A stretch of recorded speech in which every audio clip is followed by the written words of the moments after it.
Hello and welcome to this morning, actually late morning taste challenge. Well, if you live in California, it's mid morning.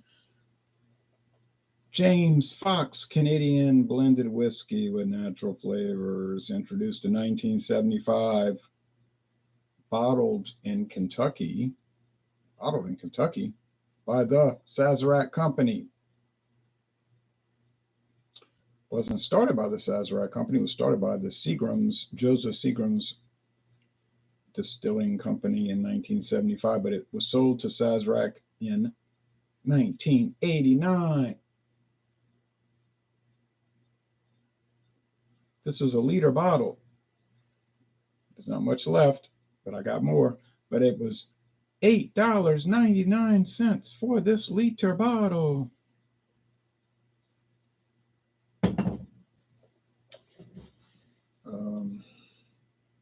I don't think this is sold in my town. I bought it in New Orleans, Louisiana. This is the competitor, Crown Royal Special Reserve, or also known as just Reserve, introduced in 1991 by the Seagram's Distilling Company, who went out of business in the year 2000. And now it is owned by Diageo, the second owner. So Diageo, there's been two owners of Crown Royal. Leather feeling, it feels like, it's not really leather, but it feels like leather. Gold pouch with a purple crown. There have been two owners of Crown Royal.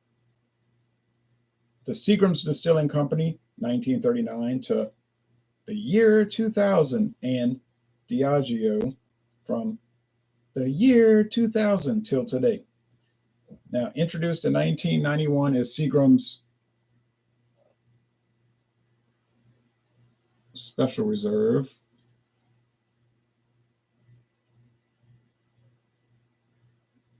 Fancy pants bottle, extra aged. They say on the website it's aged extra, meaning longer than normal.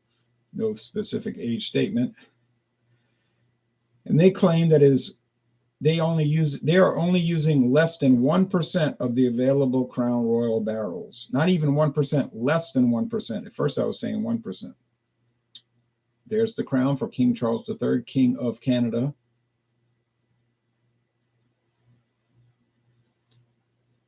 But look at the label, or look at the cap.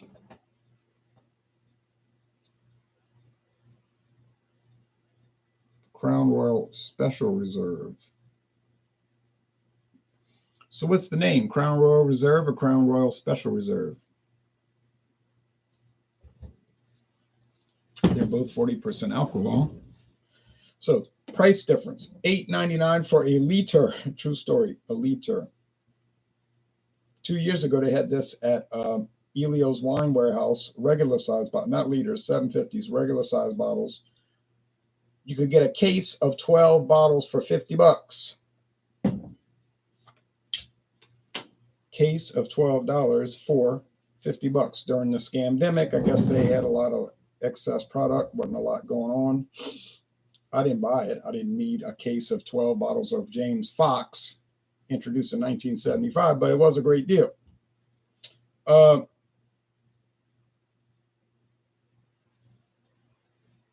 This was $45 at Walmart. So I bought this at Walmart along with Crown Royal XO. I bought both bottles on the same day. XO, finished in cognac barrels, and this one. All right. Seattle Mariners. I'm just wearing it. I did go see the Seattle Mariners, in fact, in 2007. I went to 2 games.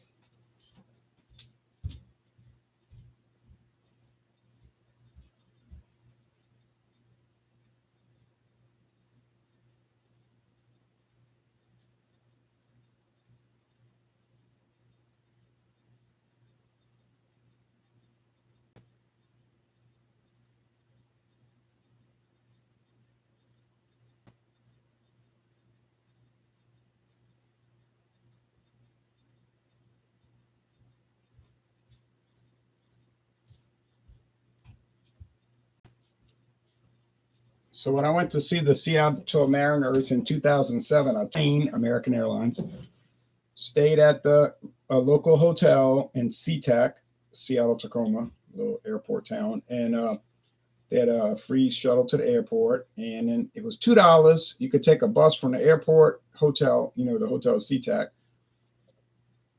round trip for $2. And that ticket would last all day. You pay $2, go all over, and come back. So I bought a bus ticket 2 days in a row. So $4. Crazy, but true. And I was walking all around in the neighborhoods. And people tell me, oh, Seattle's full of hobos, vagrants, other kind of ne'er-do-wells, trash, garbage. It wasn't like that in 2007. I don't know what it's like today. I think today they have a more Marxist-Leninist government. I think Seattle and Los Angeles and California, the whole state, and what they call it, San Francisco, have a Marxist-Leninist mayors and district attorneys, so they have the predictable results. But in 2007, I'm just telling you what I saw wasn't like that. It was nice, clean, and enjoyable. So anyway, I'm just wearing the shirt today. So who's going to win? You would hope the $45 bottle is going to win over a $8.99 liter bottle. We would hope. You would assume. You would predict. Here's some comments. Ghost GDL says, hi, Ronald. Just got home from the hospital. My mother was sick from liver infection. She just got released. It was a rough last night. I'm very sorry to hear that. I'm sorry this happened to you. And that's very, very bad. How are you doing today? Oh, how is your day going? Oh, very nice, pleasant. I was trying to find Kit Kat dark chocolate, which somebody at work overheard her talking about, oh, I have to buy it online. I can't get it here. And I was like, that doesn't sound right, So I looked up the Kit Kat website, meaning Hershey's, and they were saying, yeah, dark chocolate. It's a variant introduced at some point, like these whiskeys variants, And it was saying, oh yeah, it's right there. Half a mile away at Walgreens. I went to Walgreens. There wasn't a shelf.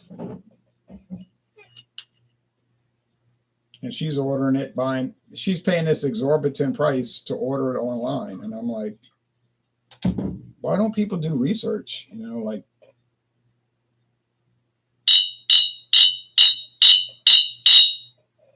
It's like you like a product and you think you got to order it online, but you never bothered to check to see if it's sold in your town. You assumed it wasn't sold in your town because you didn't bother to look. You just checked a few stores. Well, I checked at Walmart. I checked at Winn-Dixie. They didn't have it, so therefore it's not sold here. Well, no, you didn't check everywhere. How about going to the manufacturer's website, which is what I did. Very easy to do. And it's right there. I heard a lady complaining at Walmart saying, this morning I was buying Coors Light beer for our examination tomorrow night at 7:20 Eastern time. Examine Coors Light. She was saying, I want Corona Extra non-alcoholic. And the store people at Walmart were like, well, we don't have that. And I'm listening to them, and I'm like, they don't even know what they've got, probably. And then I heard the lady, she was saying, it's produced. I know it exists. And they were kind of looking at her like, that lady's crazy, And I said, and I told the lady, I said, I've seen those commercials on television, which I've seen them. I've seen the Corona alcoholic commercials. She said, I know they make it. I called the company. But she probably never bothered looking at the Walmart.com website to see if they had it. See, that's the problem there. You're not cross-referencing. You're going with one source and you're flying with that. It's better to cross-reference. So I was like, she said, I just bought it last week in another town or something. I'm like, wow, the uproars that can be caused by various product questions. I can't look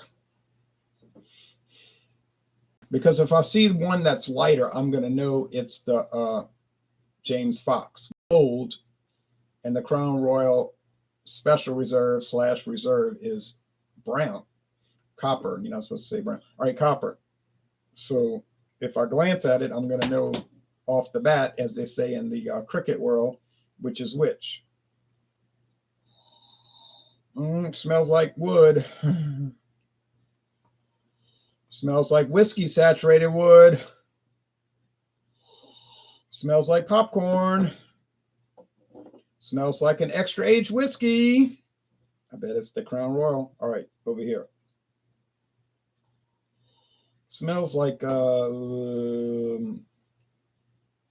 a whole lot, meaning popcorn, but not that like the really heavily roasted popcorn kernels. It's like very faint. It's very I don't want to say dull or bland. No, let's say it's a very mild aroma. But this is just the aroma. Let's go with the taste.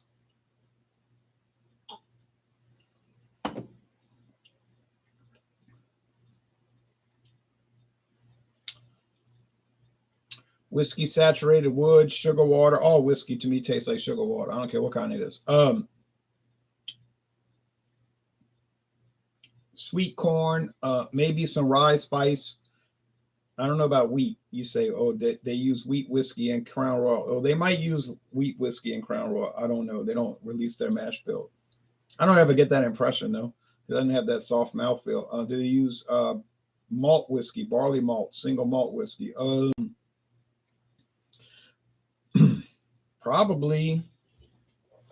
Is it a big percentage? Probably not.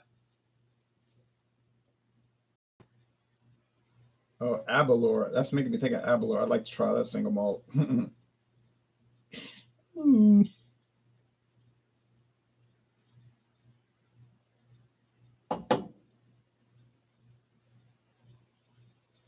I have a single malt coming up, though,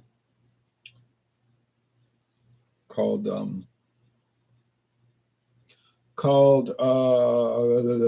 can't remember the name. It was $21. He said, that's cheap. I know. That's why I bought it. I don't think it's a real company. I think it's an independent bottling for Sazerac. You know, Sazerac doesn't own any distilleries in Scotland. But they like a lot of people, they bid on things like, oh, we'll pay this much for that Speyside 10-year age. 10-year age, though, it's a 10-year age. 10-year age for $22. Must be terrible, but I don't know that because I never had it. And they always have it in stock. Every time I go back to Albertsons, there it is. I don't think people buying it because they hate it.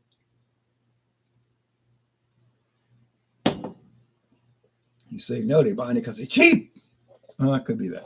All right.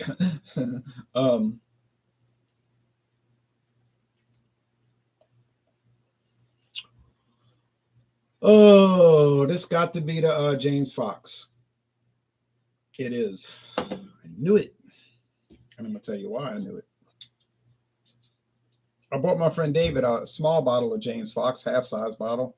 He's still sipping on that. He never finished it. He doesn't like it.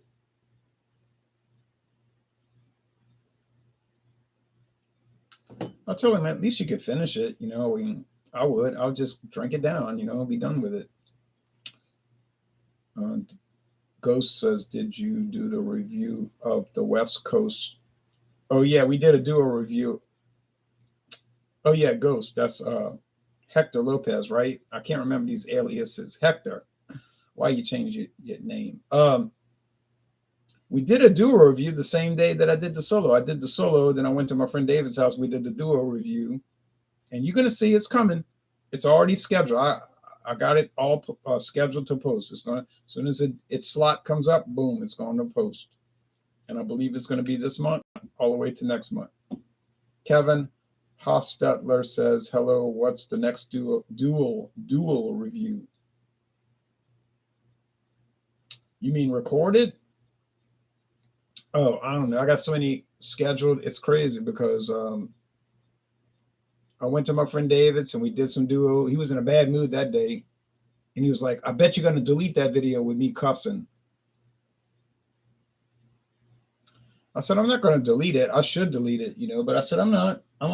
People need to see how you are, or something like that. I said, no, I'm going to let them see it. I said, but they're going to ask what was the problem. He said, tell them I had a bad day. I said, I'll tell them. I'm not going to, be embarrassed. He said, but he did a good job on the review, but he was like, one of his moods, Some people are weird like that, I think it might be some kind of health problems, like they're feeling bad, so they act bad. You know what I mean? No, I mean, I told him I accidentally deleted a video we did. I don't even remember what beer it was. He said, "Oh, you didn't want to post it." I said, "No, I did. I literally accidentally, because we had started it and then we stopped it, so it was only like 20 seconds long. Then we started it again. But the one I deleted was the long one, the one I was supposed to keep. Well, then I didn't need the 20-second one, so I said it was a mistake."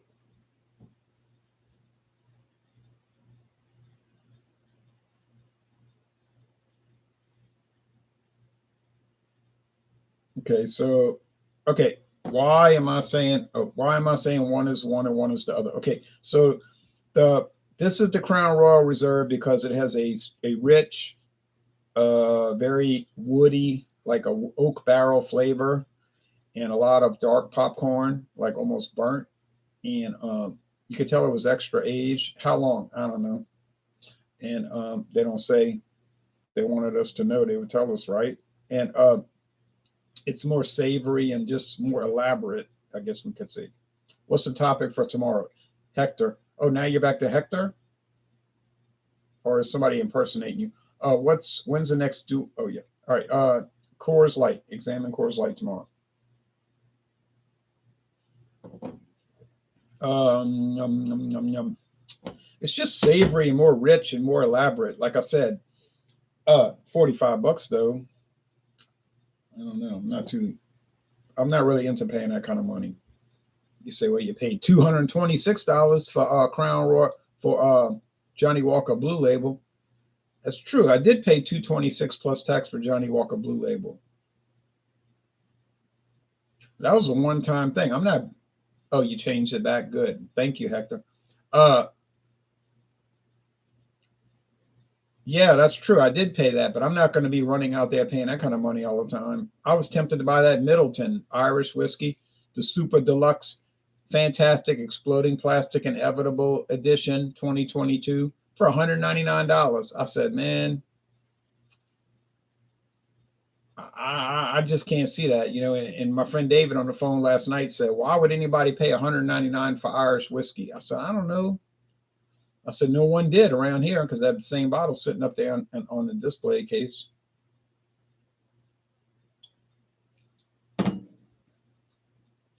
My favorite cheap beer, says Kevin. I like it. But I buy Milwaukee's Best Light. Why is that? Does it taste better? It tastes a little bit better, actually, and it's a lot cheaper. So I like that combination. I like that combination. Tastes better and is cheaper. Those work great for me. Tastes better, cheaper. Tastes better, cheaper. Tastes better, cheaper. Now, in this case, does James Foxe taste better? No, but is it cheaper? Yes. So now we're in a kind of a little controversy. James Foxe has that vanilla flavoring, almond extract, or pecan oil, or walnut oil, something. It's like you can't pin it down. Like it's there, but you don't know what it is. We know it has natural flavorings because it says it right on the bottle. Canadian whiskey with natural flavors. And the point I was making this morning when I did Canadian Limited, I said, could it be possible that they're taking this product down to Kentucky, adding the flavoring there, and then bottling it? I think it's possible. Because it would still be accurate. The label would be accurate. It would be Canadian whiskey, right? So there's Canadian whiskey. You brought it to Kentucky with natural flavors. See what I'm saying? It wouldn't make it not Canadian whiskey. It would still be Canadian whiskey because it was distilled and aged in Canada. Now, the rules does not say it has to be bottled in Canada. You say, but yeah, but what about the flavoring? All parts of the production might have to be in Canada. I don't know. I'm not sure about this.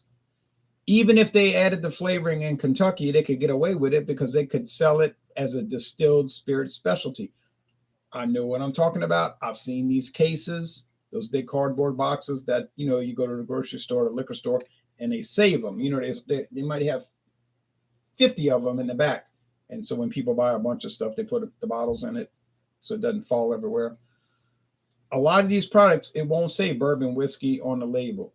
I'm talking about the packaging, the big, thick cardboard box. It'll say distilled spirit specialty,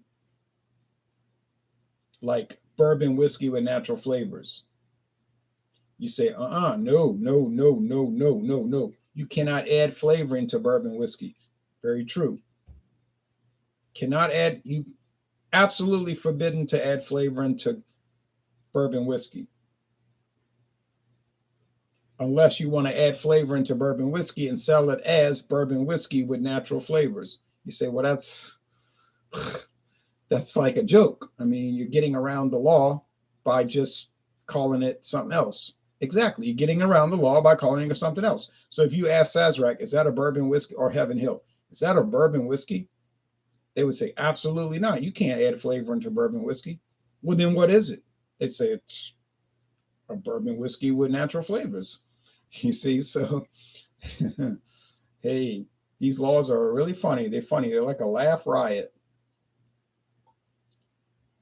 Do I like this product, James Foxe? I like it. Personally, I like it. I'm not in love with it. I don't say I'm adoring it. I'm not like gaga over it. I'm not like Lady Gaga over it. But you know what I'm driving at. It's nice. You say it was bottom shelf. It's bottom shelf. Yes. Something's got to be at the bottom. But to sit here and say it's horrendous and nasty and off-putting and gross and offensive, it's none of those things. It's not. It is not. If it was, I would say it. I'm the first to say something's nasty. And then some people get angry. They're like, that's my favorite whiskey. I'm like, well, I hate it. It tastes terrible to me.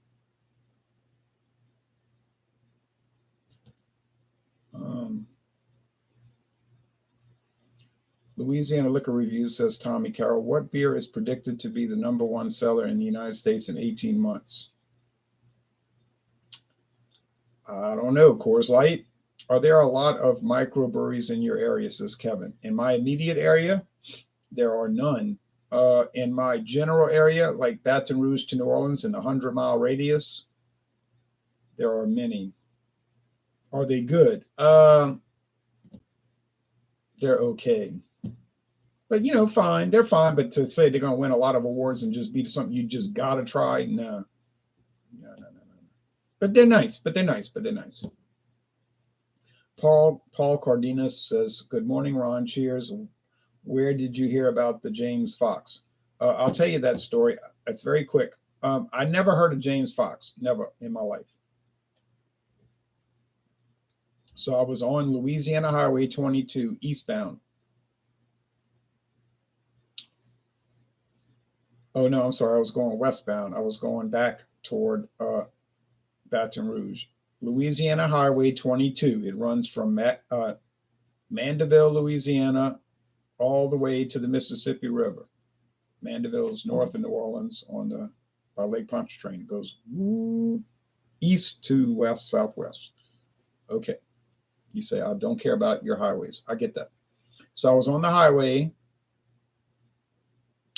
but there's one little problem. It crosses a river. And there's one of those, what they call the bridge when it opens up like that. So there was some boats coming through the river. What's that river? Chafuncta River? They have a lot of Indian names. Chafuncta, I think. Chafuncta. Don't even try to spell it. So as soon as I got to the river, the bridge, it stopped. The the things came, the guardrails came down, and the red lights flash, and they start raising the bridge. I said, "Oh boy, oh boy." So I was waiting. I said, "I ain't waiting 20 minutes sitting in the car." So I cut the car off, Dodge Avenger at that time, and I went in, which was a good car, by the way. I went into this. There was a convenience store literally right next to where the bridge was, right by the river. So I went in there. I'm looking around. I'm like, I don't need any of this stuff. But they sold liquor, on the shelf, just like cereal or canned chili, Louisiana, right? So I went in there and I saw James Foxe handle bottles, the big plastic jug bottles. James Foxe. I said, what in the world is James Foxe? I thought the label was strange. I said, this looked like something from Welcome Back, Kotter or something like that. I thought Julie was going to come in the room. But I saw this big, I said, what is James Foxe? Well, I didn't understand what it was, but I said, I'm going to find out. So I started doing research. I said, oh yeah, Sazerac, Seagram's, 1975, 1989. I said, okay, I get it. So I said, I'm going to be on the lookout for James Foxe. Now, about 2 months later, I was on the way to the Tulane football game. I stopped at Broadway Liquors, went in there. Sure enough, there's James Foxe in the liter bottles. I went across the river to Marrero. There was James Foxe in the little gift bottle, the little, I don't want to call them take it to work bottle, plastic, but whatever you want to call it. So I said, okay. And then I started researching, oh, this is a known brand. I didn't say famous, I say known. So that's how I found out about it. I found out about it because I got caught at the river with the bridge being lifted for the boats. It's like an accident. Hint, it's from Constellation Brands. Oh, Constellation Brands. The number one selling beer in the United States in 18 months from Constellation Brands?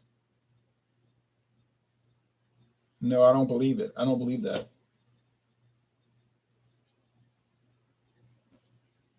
I don't believe Constellation makes a single beer that would ever be number one. Oh, you talking about Crown Imports. Oh, yeah. Modelo. Yeah, you talking about Modelo Especial. Okay, you got me. Modelo Especial. Yeah, it's huge growth potential. Yeah. Okay, Modelo Especial. I guessed. Good morning, Ron, says Alex, the beer master. Appreciate you, my friend. Thanks, Alex. Thanks for watching. I have a question for you. How did you score that Young's Double Chocolate Stout canned nitro can edition? I saw you did the video, but then there was a lot of talking. I didn't have time to watch the whole video. I just did not. I know you liked it. And you were given good praise for it. But how did you score it? Did you give it an A, B, C, D, or F? I know it wasn't an F, undrinkable. I know it wasn't a D, poor. I know it wasn't a C, average. Oh, you gave it a 95. Most excellent. Most excellent indeed. A solid A. And I'm going to tell you what, I give it the same score. Now, the bottle version, and I don't know about that. It's something about that nitrogen that gives it that extra pep. If you buy the bottle, the 500 milliliter bottle, and unfortunately you might find 11.2 ounce. I hope you don't find that small bottle.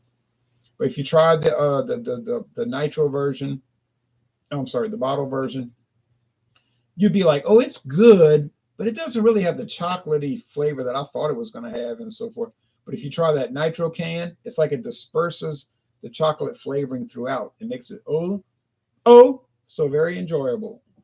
All right, now that's it. So Crown Royal Reserve wins, but there's one little technical problem. You're the best, Louisiana Liquor Review, says Tommy. Oh, thank you. I hope to be the best, but I'm not in a competition, honestly. There's only one little technical problem. This bottle's $45. $45. You can buy a lot with $45, even in this bad inflationary economy, thanks to certain Washington, D.C. entities. I'm not going to say Joe Biden because I don't do that kind of stuff on air. I'm not going to say the Congress because I don't roll that way. I could have said it, though.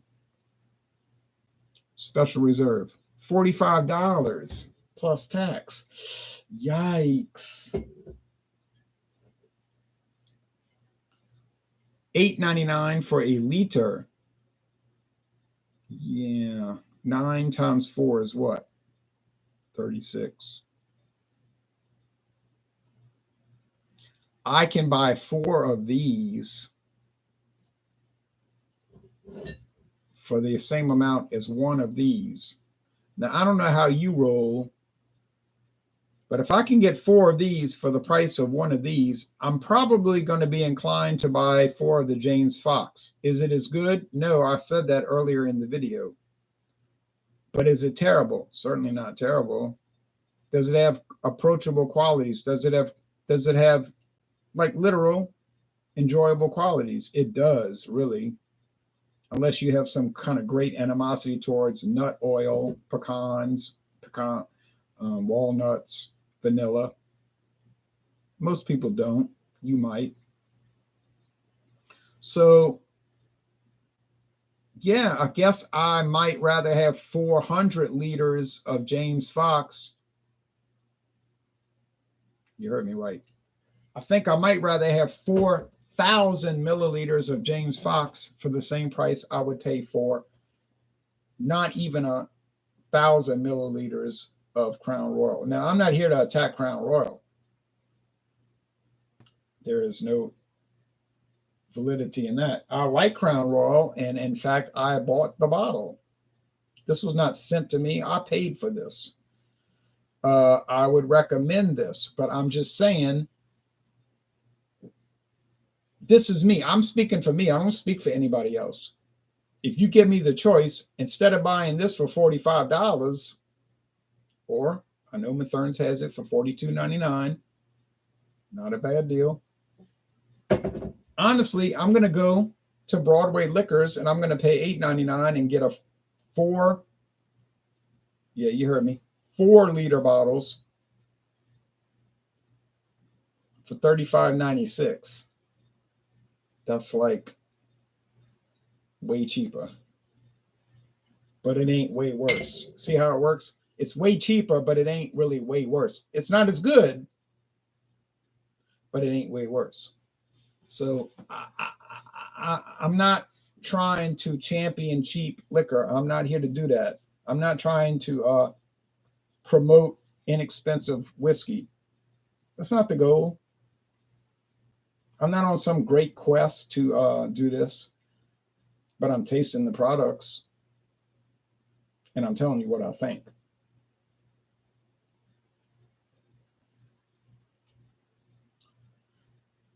Craft Beer Tastic. I watch your channel. I'm subscribed.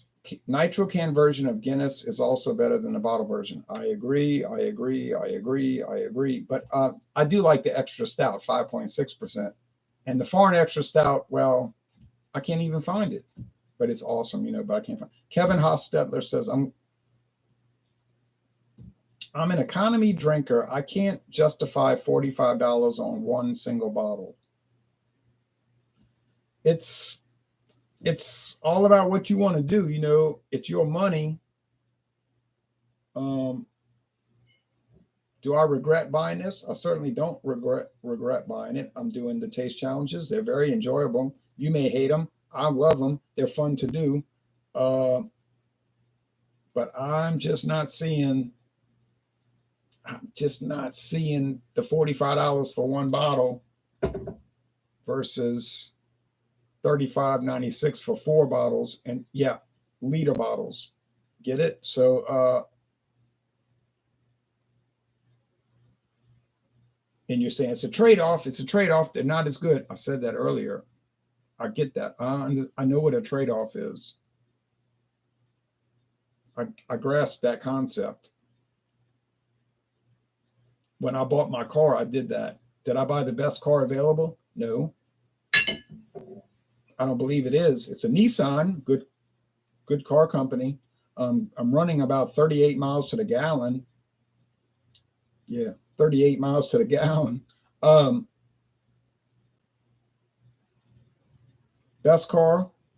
I don't think so. But it was $18,050, and I bought it in September 2021. Yeah, $18,050. Guess what the price is now? 2 years later, you can get it for about $18,050 still today. So, was it a trade off? It was a trade off, but it was working. It's working for me. Guess how much I pay each month for a car note? Anyone? Anyone want to guess? Want to take a wild guess? I'll tell you if you can't guess. All right, cheers, Ron. Have you ever been to? Oh no, I've never had Maker's Mark. But my friend David, you've seen him in many duo reviews. He says he loves Maker's Mark. He said the Maker's Mark 46 is incredible, and he just now bought the Maker's Mark Rye. I think there's a Rye. I don't know, but so I'm very favorable towards trying Maker's Mark. I've just never got to it. I have so much bourbon in the other room. It's like it's scary. Zero. You paid cash for the car, says Craft Beer Cat. Craft Beer Tastic. You got it. I don't pay a car note. I bought it cash at the dealership in 2021. Because the guy, the salesman, a very good salesman, by the way, usually they're pretty good, you know. He was saying, doing his job, doing it right. It was a Saturday afternoon in New Orleans. You know New Orleans, you heard of that city. He said,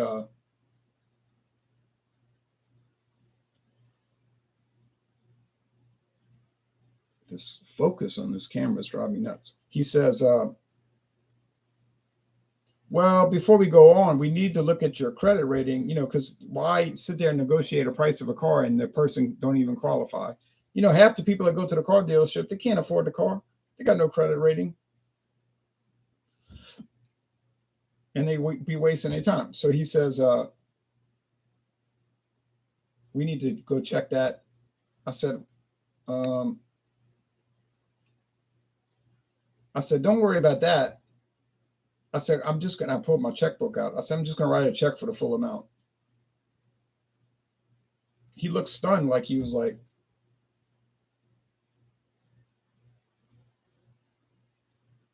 he said, hold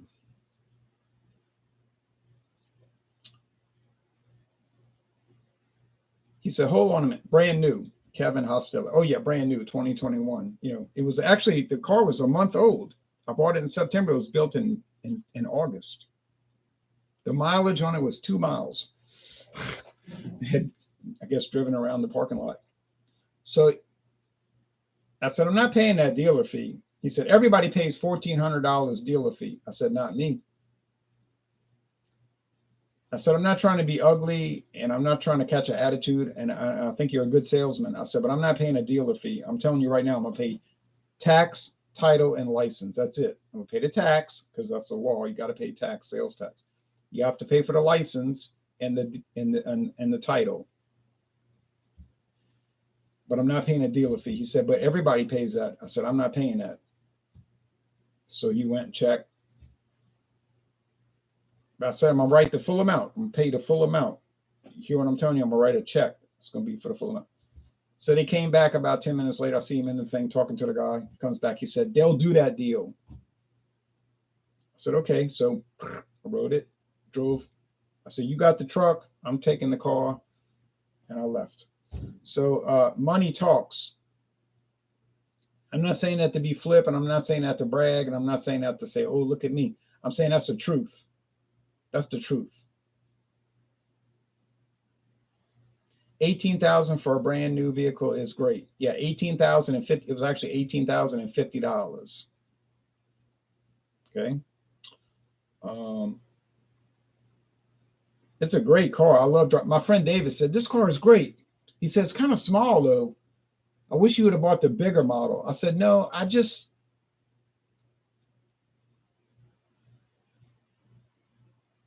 I said I was satisfied with the car, because I'm not a big person, and you are a big person, so consequently, but he drives a Corolla, not exactly a big car. But I said, yeah, it just worked for me. I said it's an incredible car. I mean, it's going to last so long. These cars, these Nissans, it's like the old Ford Escort. You could not break the car; it would not break. I knew people that had 1981 Escorts into the 2000s. Like these cars were like indestructible. And these people I'm talking about never took care of the car. Like the word maintenance was like they didn't know what that meant. What is maintenance? But I'm like meticulous. Whatever the maintenance, whatever the owner's manual says. At 15,000 miles, change the air filter in the interior. In the glove box. I'm gonna do that. Change the oil, rotate the tire. You know me, I'm gonna do it. Cars are kind of a personal thing. It's odd. They are personal things, and I got some great deals on cars. Every car I had was not great. If you service your vehicle, which chances are it will stick around. I know most people that have problems, they don't service the car. They're like, I have to change the oil. I'm like, yeah. How many miles do you have in your car? 90,000. Like, you never change the oil?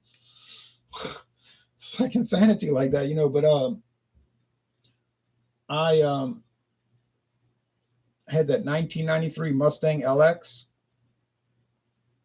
That car always got 32 miles to the gallon. I mean, religiously. I would drive everywhere in the United States. I drove to Minnesota, Tennessee, Texas, everywhere. Thing was always 32 miles per gallon on the interstate. Always. It never varied. The 2001 Mustang, it was running about 30 though, 30 miles to gallon, but it was too. My father was like, "This car's strong, powerful." I was scared I was always going to get a ticket. Like when I would drive that Mustang, like I drove to Chicago to go see the White Sox, and I went all over in that car. But you could just be going 85, you feel like you're going 25. That was the problem. I'd be going 85. I'd say, "Oh, I thought I was at the speed limit." And I just said, "This car is trouble." And so but that Corolla CE was great. Get 44 miles to the gallon on the interstate. 44 every time. Dodge Ram 1500 Classic. You get 28. 305 horsepower. You go on the interstate, set that cruise control, you're gonna get 28. Might get 30. Mopar, baby. No, I'm serious though. I'm not touting it. I'm serious. It was wonderful. Dodge Avenger, always gonna get 32. Always 32 with that World engine, that 2.5 liter World, call it World engine, is made all over the world. Chrysler. No way you weren't gonna get 32 miles per gallon unless you was abusing the engine. All right, let's see. Last comments and we out of here. Changing oil is a basic thing in common sense, says Kevin. Yeah, but tell that to a lot of people. They don't even know what that means, changing oil. Sounds simple, right? I've been doing this since I was in my 20s. Go get your oil changed, rotate your tires, change the windshield wipers. These are not complicated things. Change the filter, change the gas filter. Most of the newer vehicles are kind of junky and hard to work on. I'll keep running my 2004 Jeep WJ, says Craft Beer Tastic. Okay. That's back in the old Chrysler Benz, Mercedes Benz days. Yep. With Dr. Z. Joe Cobb says, this car is trouble. Laughing out loud. Yeah, I know what you mean. Yeah, right. You never striked me as much of a speeder, but good to know you had some cool cars when they were young. When I was younger, when you're younger in your 20s, you're always in a rush. You want to get everywhere fast. So you got to go fast. I got to go fast. But then when you get older, you're like, I don't really need to go that fast. But that 2001 Mustang, like I said, you could be going 85 and you feel like you're going 35, and would take no effort. And I was like, oh man, I drove from here to Chicago. I left here where I'm sitting right here in this chair. I left at 5 a.m. to go to Chicago, and I was there, and it was still daylight. And I went to the White Sox game, and I parked at the stadium. It wasn't even dark, but I was going 85 with no effort. You see, so I mean, it's like, nah, I don't need that. That's bad. That's bad practices. That's not best practices. But the car was not. It was at low RPMs too. It was like at 2,000. 2,300, and it was at 85, like with no effort. So I was like, I don't need a car like this, too dangerous. So, and you go to West Texas, once you pass the Pecos River, the speed limit is 80. That's the speed limit, 80. So you could be at 80. You set your speedometer at 80, with the cruise control. You'd be going 80, and you'll hear somebody will pass you up on a motorbike or a car, a Camaro. Now, if they pass you up that fast, you going 80, and they pass you up that fast, think how fast they're going on a 2-lane highway, US Highway 90. If they wreck, that's it. They dead. Funeral. No chance of survival. But that's how fast they're going. All right. Younger. 120? It's got to be. And I've been out in West Texas many times where it's, like I said, speed limit is 80. And you can hear them coming. Just.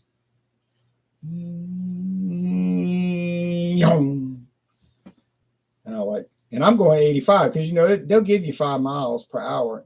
If the speed limit is 80 and you go in 85, they're not going to stop you. They're waiting for the people that pass you up, flying past you. So it's like a death wish. I don't want to be part of that. But it's amazing, those motorbikes especially, be on a Yamaha, better than not hearing them. Still crazy, says Joe. Yeah, those it's like a Yamaha, just you can hear it. It's like a little buzzsaw. It's flying. Unbelievable. Just think how fast they're going. They're going from Jacksonville, Florida to Los Angeles on a motorbike to be there in one day. All right. Well, thanks for watching. So Crown Royal, it's a winner, but it's a winner in a certain context. You got to look at it in a contextual sense. Still, I'm just, man, I got a hard time getting around that $45 per bottle. I got a hard time getting around that. All right, well, y'all take care now. Bye-bye.